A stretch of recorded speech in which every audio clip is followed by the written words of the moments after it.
Hello बच्चों, नमस्कार। मैं मनु राठी। आप देख रहे हैं मनु राठी यूट्यूब चैनल।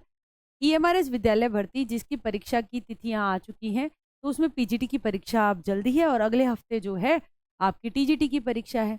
तो वहां पर एक टॉपिक दे रखा है सिलेबस में। टॉपिक है भाई हमारा experimental activity based pedagogy and case study based question.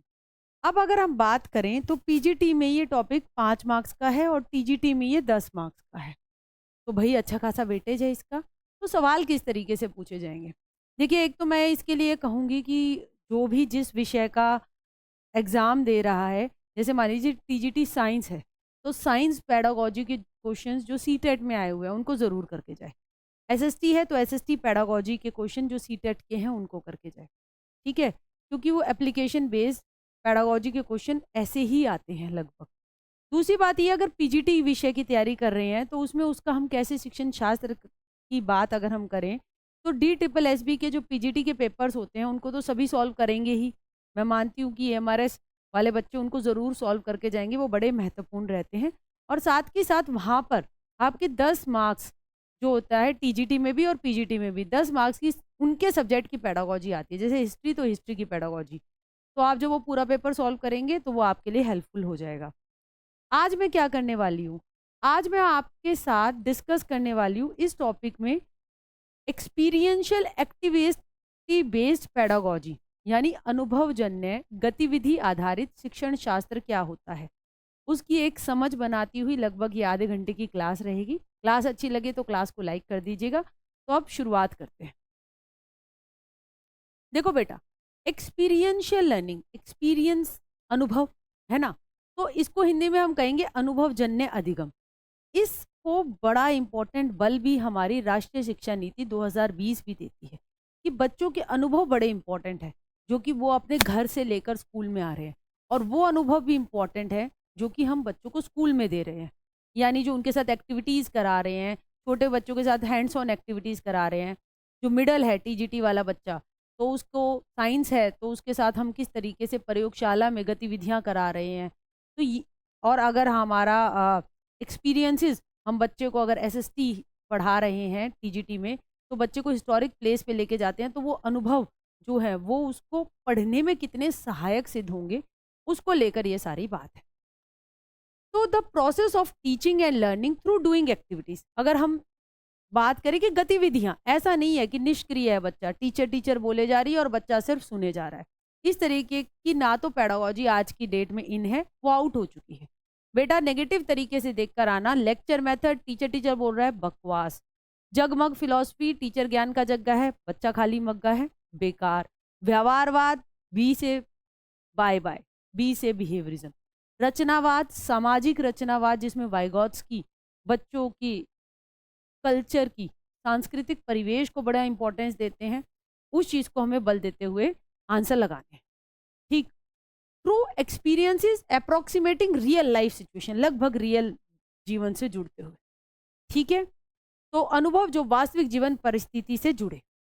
अब अनुभव जन्य अधिगम क्या होता है, किन पॉइंट्स को ध्यान में रख के हमें जो है वो आंसर लगाना है। सबसे पहला पॉइंट है आपका बेटा जी ये, शैक्षिक वातावरण छात्र केंद्रित होना चाहिए, स्टूडेंट सेंटर्ड हो।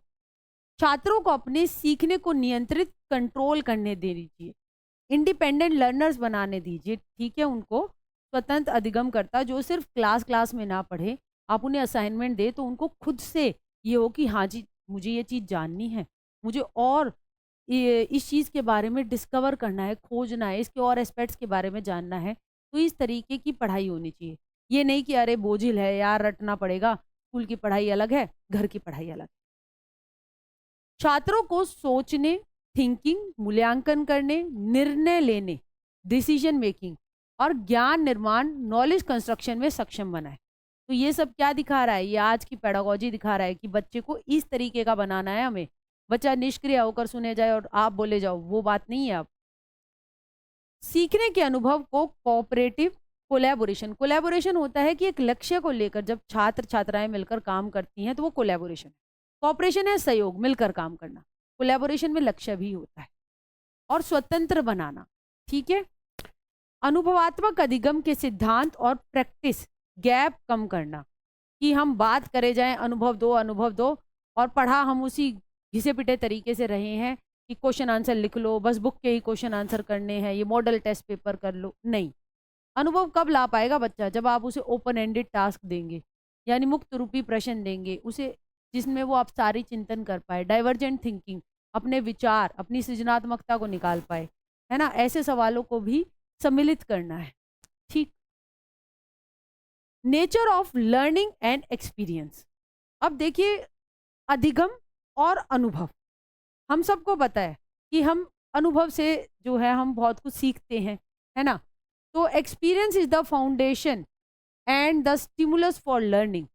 अनुभव से सीख लिया मैंने, अनुभव से बच्चा सीख गया कि ये गर्म चीज की उंगली लगाऊंगा तो ओह उंगली जल जाएगी, तो अगली बार उसको ताता हा करके वो उसको हाथ नहीं लगाएगा। जब छोटा बच्चा अपने अनुभवों से सीखता है तो हम भी अपने अनुभवों से सीखते हैं।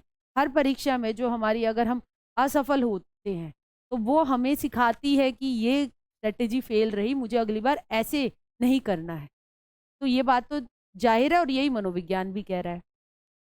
लर्नर्स एक्टिवली सक्रिय कंस्ट्रक्ट करते हैं अपने अनुभवों को। अधिगम एक होलिस्टिक प्रोसेस है जिसमें आपके तीनों डोमेन इन्वॉल्व होते हैं। संज्ञानात्मक पक्ष, सोच समझ चिंतन विचार वाला, आपका भावात्मक पक्ष, ठीक है, जिसमें आपके इमोशंस जुड़े हुए हैं, ठीक है, जिसको अफेक्टिव डोमेन कहते हैं, और हमारे मनोगत्यात्मक पक्ष, यानी कि जो हमारा शारीरिक गति कौशल, वो वाला। लर्निंग जो है वो हमारी सोशली और कल्चरली कंस्ट्रक्ट करते हैं, यानी सामाजिक तौर पर और सांस्कृतिक तौर पर दोनों का बड़ा इंपॉर्टेंट रोल रहता है।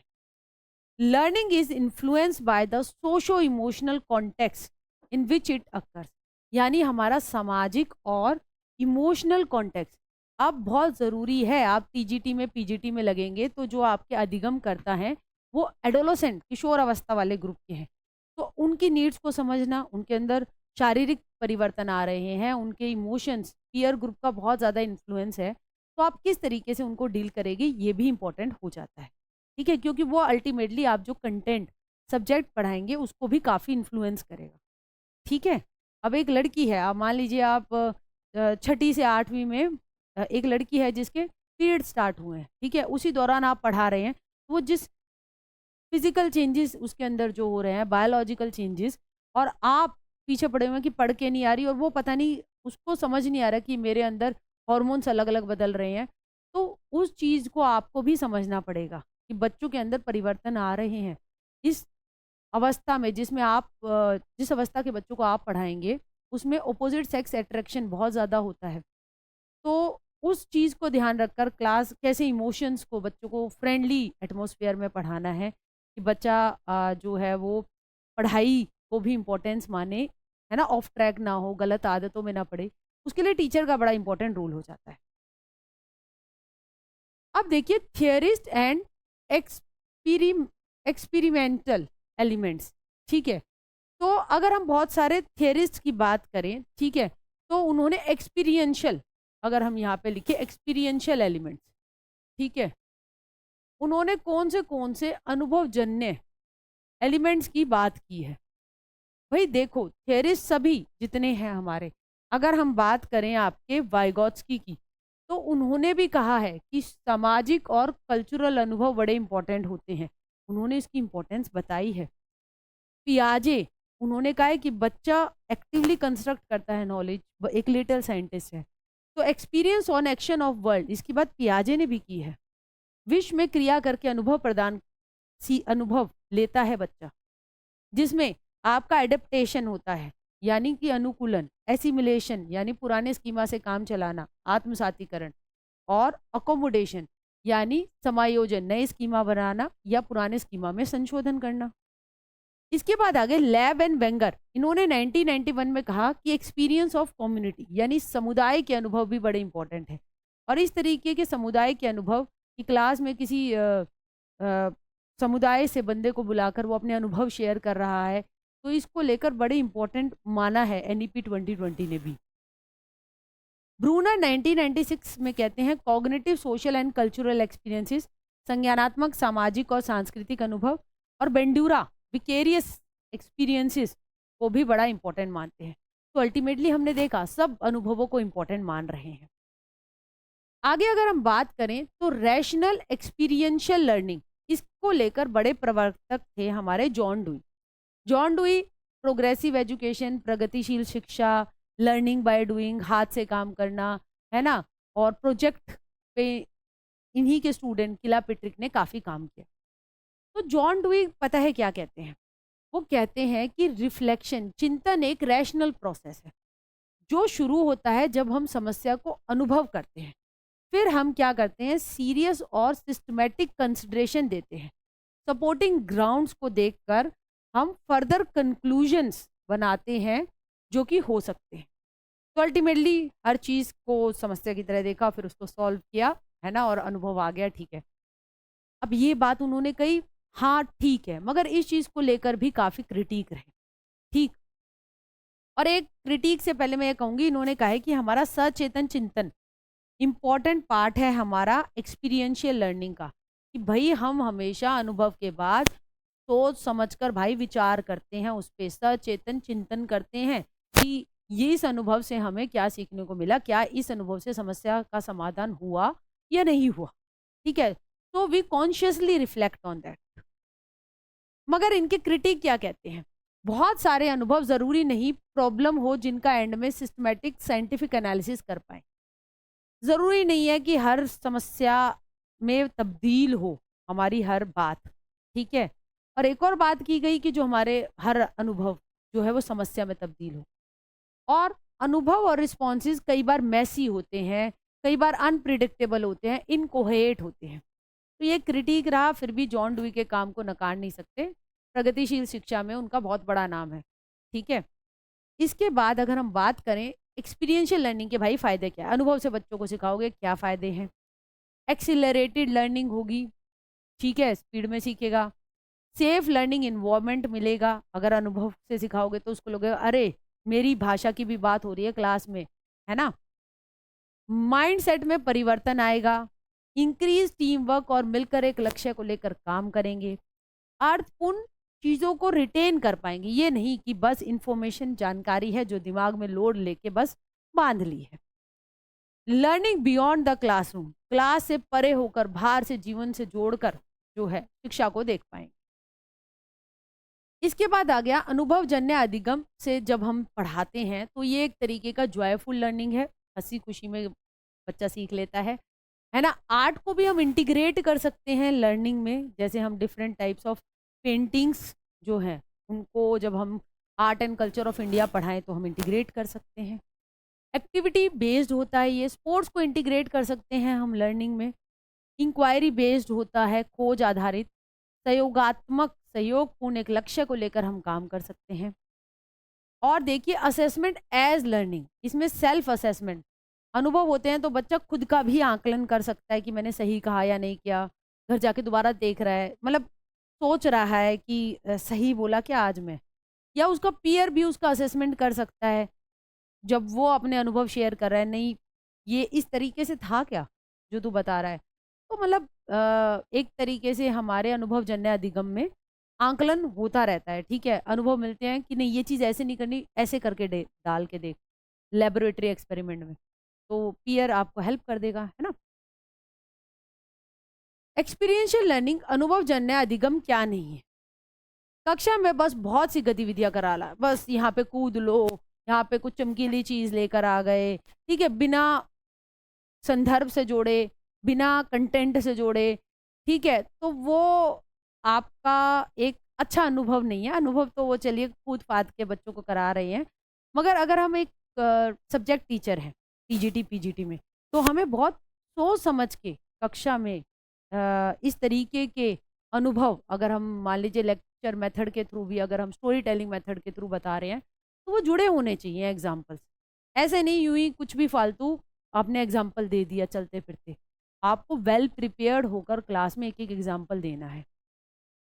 सीखने के किसी विशिष्ट उद्देश्य के बिना बच्चों को भ्रमण के लिए बाहर लेकर जाना ये भी सही नहीं है। आप अनुभव देना चाहते हैं तो आप फील्ड ट्रिप से पहले प्राथमिक कक्षाओं में मेनली, या फिर अगर हम 6ठी से 8वीं हम किसी हिस्टोरिकल प्लेस में जा रहे हैं एसएसटी में, तो भाई आपको बच्चों को ओरिएंट करना पड़ेगा कि हमें क्या नोट करना है, हमें क्या देखना है।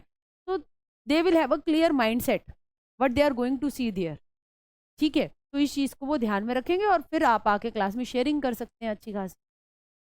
सीखने के लिए महंगे संसाधन का उपयोग करना, अनुभव जन्य अधिगम का कोई ये नहीं है कि महंगी चीज़ आएगी। लोकल कॉन्टेक्स्ट से, सांदर्भिक सामग्री से पढ़ाओ, वो सबसे अच्छे अनुभव होते हैं, है ना? लोग अपने अनुभव शेयर करें आके कक्षा में, ठीक है? तो उस तरीके की भी स्कोप, प्लेटफ़ॉर्म्स जी है, जिससे कि स्कूल और कम्युनिटी रिलेशनशिप ज़्यादा स्ट्रॉन्गली ग्रो करे, तो उस पर भी काम है। अब आ गए भाई डेविड ए. कोल्ब। कोल्ब की थियरी है अनुभवजन्य अधिगम पे, बहुत इम्पोर्टेंट है, ठीक है? तो इसको अब हम समझेंगे। David A. कोल्ब अमेरिकन थे। इन्होंने EBLS experience based learning styles, founder और चेयरमैन थे ये यहाँ के। लर्निंग स्टाइल्स अधिगम शैलियों पे इनका काम कहा रहा काफ़ी।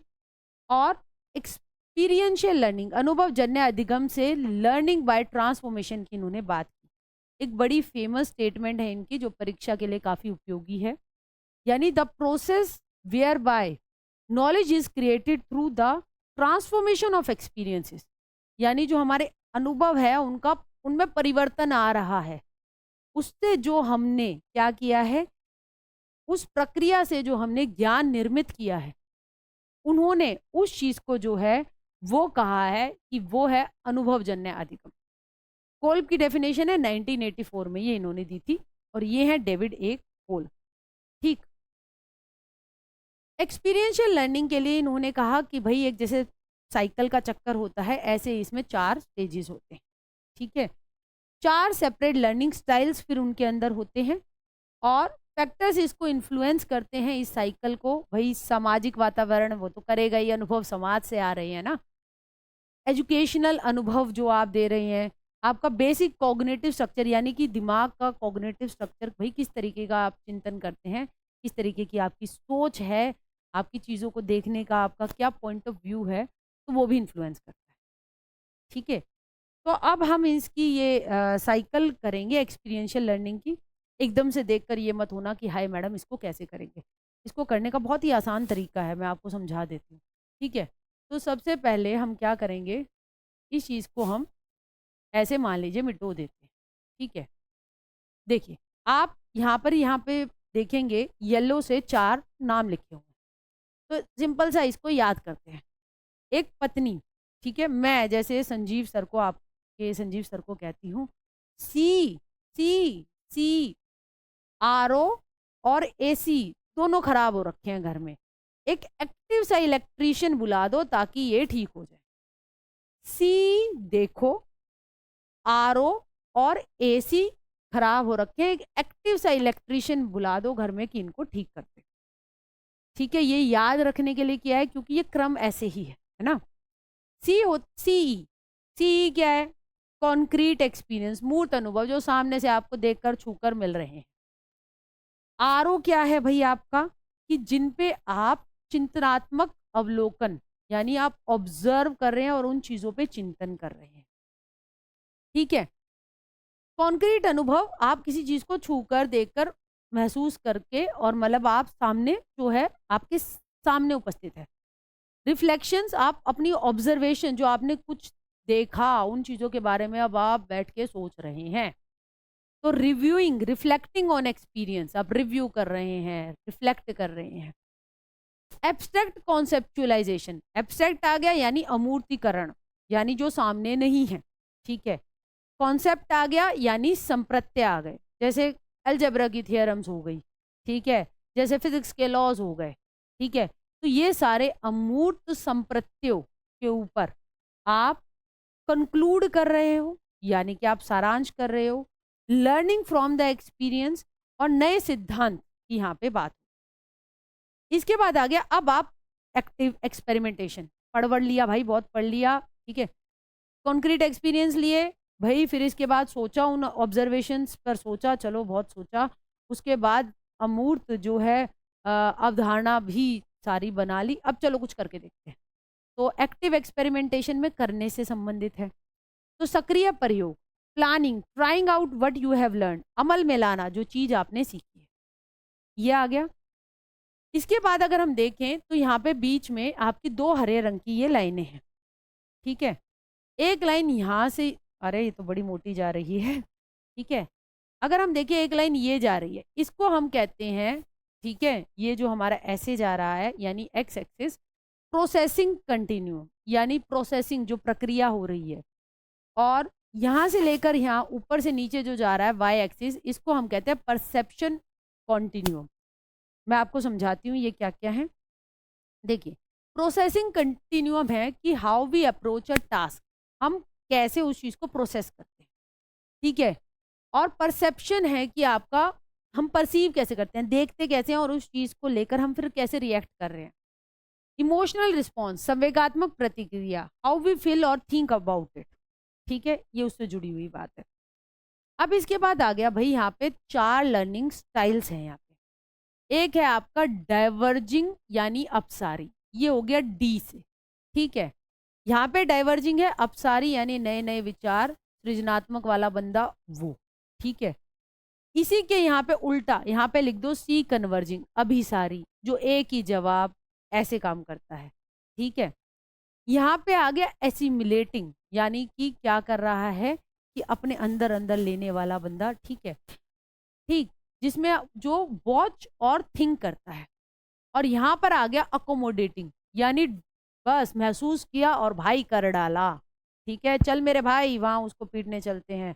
अकोमोडेटिंग वाला बंदा कहेगा, ज्यादातर लोग अकोमोडेटिंग होते हैं, चल भाई बस महसूस किया और कर दिया, ठीक है। तो यहाँ पे डू और फील होता है, इसको कैसे याद रखेंगे, देखो यहाँ पे आया आपका, जो डाइवर्जिंग होते हैं वो फील करते हैं और चीजों को देखते रहते हैं, ठीक है। आपने देखा हो जो आर्टिस्ट लोग होते हैं बड़े इमोशनल होते हैं ना, महसूस करते हैं और चीज़ों को देखते रहते हैं कि नई नई प्रदर्शनियों में जाकर, ठीक है, और नए नए विचार आइडियाज उनको वो जनरेट करते रहते हैं उस तरीके के। तो यहाँ पे फील और वॉच आया, अब ये वॉच वर्ड दोबारा यहाँ पर आ गया। अब एसिमुलेटिंग वाले वॉच करते रहते हैं, बहुत सारी चीज़ों को पढ़ते रहते हैं और सोचते रहते हैं, ठीक है। तो आरओ और एसी के बीच में जो स्टाइल है वो है एसिमुलेटिंग, ऐसे लोग वॉच करते रहते हैं, थिंक करते रहते हैं। एसी और एई के बीच में जो स्टाइल है वो है कन्वर्जिंग, अभिसारी, ऐसे लोग अब कहते हैं कि भाई बहुत सोच लिया, अब कुछ एक्सपेरिमेंट करते हैं, क्योंकि यहाँ एक्सपेरिमेंटेशन तो आ ही रहा है ना। तो भाई अब वो जो कुछ भी ज्ञान, मान लीजिए जैसे कि हमारे मिसाइल मैन थे, ठीक है, डॉक्टर एपीजे अब्दुल कलाम, तो उन्होंने फिर क्या किया, थिंक, बहुत सोचा और अब कर दिया कि मिसाइल बना रहे हैं, थिंक एंड डू में आ गए। इसके बाद आगे ए और सी, अकोमोडेटिंग यानी समंजक, जो डू, जो किया और फील किया, ठीक है, क्योंकि ये वर्ड यहाँ पे रिपीट होता है ना, डू डू, और यहाँ का फील फील, तो बस महसूस किया और कर डाला। एक बार और फिर से बता देती हूँ, इंपॉर्टेंट है, जो हमारे सीई आर ओ, देखो यहाँ हमने लिखा ना, सीई और आर ओ के बीच हमारा स्टाइल है डाइवर्जिंग, जो कि है फील और वॉच वाला। अब उसके बारे में बता रही हूँ। अब सारी सृजनात्मक, ज्यादा इमोशनल, ज्यादा आइडियाज जनरेट करते हैं, ज्यादा कल्पनात्मक होते हैं, ओपन माइंडेड होते हैं, नोवल नए आइडियाज वो तो करेंगे, सृजनात्मकता के सारे फीचर। ऐसे लोग broad cultural interested, rather info, strong artist, strong arts में इनका विश्वास होता है। इसके बाद अब यहाँ पर अगर हम देखें, ये आ गया हमारा आर ओ और ये आ गया ए सी, इसके बीच में जो है ये आपके एसिमिलेटिंग। अब हम इसकी बात करेंगे। ऐसे लोग किताबें पढ़ने पर ज़्यादा फोकस करते हैं, लेक्चर मेथड, किताबी कीड़े टाइप पढ़े पढ़े जा रहे हैं, क्या कर रहे हैं भाई, ये वॉच और थिंक, देखे देखे जा रहे हैं, बहुत सारी यूट्यूब वीडियोस और सोचे जा रहे हैं, ठीक है। ये एम्फसाइज करते हैं रीजनिंग पे, लॉजिकल थिंकिंग पे और कंसाइज पे, इनके लिए बंदों से ज़्यादा आइडियाज महत्वपूर्ण है। गुड क्लियर एक्सप्लेनेशन चाहिए, बेशक प्रैक्टिकल अपॉर्चुनिटी मत दो करने की, मगर हमें तथ्यात्मक लेक्चर से ऐसा ज्ञान दे दो कि हमें उसी से समझ में आ जाए, बेशक हमें लैब में जाके करना ना पड़े, हमें ऐसा समझा दो भाषण में ही अपने, ठीक है, उसी से समझ जाएंगे हम तो। इंफॉर्मेशन और साइंस करियर में ये अच्छे होते हैं, जब वो जानकारी सुन सुन सुन के फिर जो कंक्लूड करके लिख रहे हैं उस सेंस। इसके बाद आ गया हमारा यहाँ पर एसी और एई के बीच में, यहाँ पर आते हैं कन्वर्जिंग, यानी कि हमारे अभिसारी वाले। अब ये जो होते हैं ये हमारे एक आंसर, ज्यादा भाई नियमों पे फोकस, ज्यादा focus on rules, more practical than logical, like to experiment, जैसे हमने कहा कि कुछ करके देखना चाहते हैं, ये है ना, मिसाइल मैन का एग्जाम्पल दिया मैंने। Best in finding practical use for ideas and theories, ज्यादा अट्रैक्टेड टेक्निकल टास्क में रेदर देन सोशल और इंटरपर्सनल इश्यूज। एक्सपेरिमेंट करेंगे तो लोगों पे थोड़ी करेंगे ठीक है, तो ज्यादा ये आपके टेक्निकल और इन सब में ज्यादा होते हैं। और अब ये आ गए आपके एई और सीई वाले, महसूस किया और कर डाला, चल मेरे भाई किसको पीटने ठीक है, तो वो बस महसूस करके चल पड़े। तो वही अकोमोडेटिंग वाले हैं, आपके समंजक, मतलब एकोमोडेट हो रहे हैं, ठीक है। तो यहाँ पर अगर हम बात करें तो हमारे एकोमोडेट वाले आ गए हमारे डू और फील, अनुकूलता, करके सीखना, रियल लाइफ प्रॉब्लम सॉल्व करना, ठीक है। तो hands on, relies on intuition rather than logic, use other people's analysis rather than logical analysis, और लोगों ने जो बोल दिया बस उसके हिसाब से काम कर रहे हैं, ठीक है। दूसरों पर जानकारी के लिए निर्भर rather than carrying out their own analysis, इस तरीके का उनका फीचर रहता है। तो भाई ये आपकी 4 लर्निंग स्टाइल्स, ठीक है, ये सारी बातें जो है वो डेविड कोल्ब ने गई। एक और इम्पॉर्टेंट पॉइंट है, वो है आपका डोनाल्ड शॉन। इन्होंने कहा कि भाई हमने ये जाना है कि टीचर जो है एक रिफ्लेक्टिव प्रैक्टिशनर है, यानी कि वो पढ़ाने के बाद भी चिंतन करता है कि भाई मैंने जो पढ़ाया सही पढ़ाया, कुछ कमी पेशी तो नहीं रह गई। तो उसी बात को आगे बढ़ाया है इन्होंने। देखिए इन्होंने क्या कहा कि स्टार्टिंग में टीचिंग और लर्निंग सेशन में रिफ्लेक्शन इन टीचिंग, पढ़ाने के दौरान यानी कार्यों में चिंतनशीलता एक शिक्षक दिखाता है, ऑब्जर्व करता है खुद को, मॉनिटर करता है, राइट करता है नोट्स इमीडिएटली और कंप्लीशन ऑफ सेशन पे। रिफ्लेक्शन ऑन टीचिंग यानी पढ़ाने के बाद अब सोच रहा है, ये तो पढ़ाने के दौरान हो गया, ये पढ़ाने के कार्यों पर रिफ्लेक्शन ऑन बाद में है। ये टाइम टू पॉन्डर मूल अवर व्हाट हैपेंड, भाई क्यों हुआ, कैसे हुआ, ठीक है। How does it relate to theory, मैंने क्या सीखा, कैसे मैं इसे फ्यूचर प्लानिंग में यूज कर सकता हूँ, उसकी सारी बात। फिर नेक्स्ट सेशन को प्लानिंग होती है और फिर टीचिंग लर्निंग सेशन फिर से स्टार्ट हो जाता है, फिर दोबारा रिफ्लेक्शन इन टीचिंग, यानी कि आप पढ़ने के दौरान रिफ्लेक्शन करते हुए पढ़ाते हो। ये तो 2 बात की गई, यहाँ पे 2 बातें क्या हुई, एक हुई आपकी रिफ्लेक्शन इन टीचिंग और एक हो गई आपकी रिफ्लेक्शन ऑन टीचिंग। मगर एक और बंदे थे जनाब, उन्होंने कहा, वो थे क्लियोन और टोडमैन, इन्होंने कहा कि रिफ्लेक्शन फॉर एक्शन भी होता है, यानी कार्यों के लिए चिंतनशीलता भी होती है। उन्होंने इस चीज को और ऐड कर दिया। ये आपका चिंतनशील का त्रिस्तरीय प्रगति के रूप में रिफ्लेक्शन एज 3 लेवल प्रोग्रेशन, इसकी बात हो गई। तो भाई ये हमारा, मुझे जो लगा कि हम एक्सपीरियंशियल लर्निंग की अगर आप बात करते हैं तो ये अनुभवजन्य अधिगम के बारे में हमें ये सारी बातें पता होनी चाहिए। डेविड कोल्ब की थ्योरी बड़ी इंपॉर्टेंट है और जो लगभग मुझे इंपॉर्टेंट पॉइंट्स लगे वो मैंने आपके साथ साझा किए। और ऐसा ही एक और सेशन मैं लेकर आऊँगी आपके लिए, केस स्टडी बेस्ड जो है अप्रोच क्या होती है। और क्लास अच्छी लगी हो तो लाइक कर दीजिए, शेयर कर दीजिए। और बहुत सारे बच्चों ने कहा था कि मैम ये करा दीजिए, तो एक ये प्रयास है, आपके को अच्छा लगे तो वीडियो को ज़्यादा से ज़्यादा शेयर कीजिएगा। Thank you very much.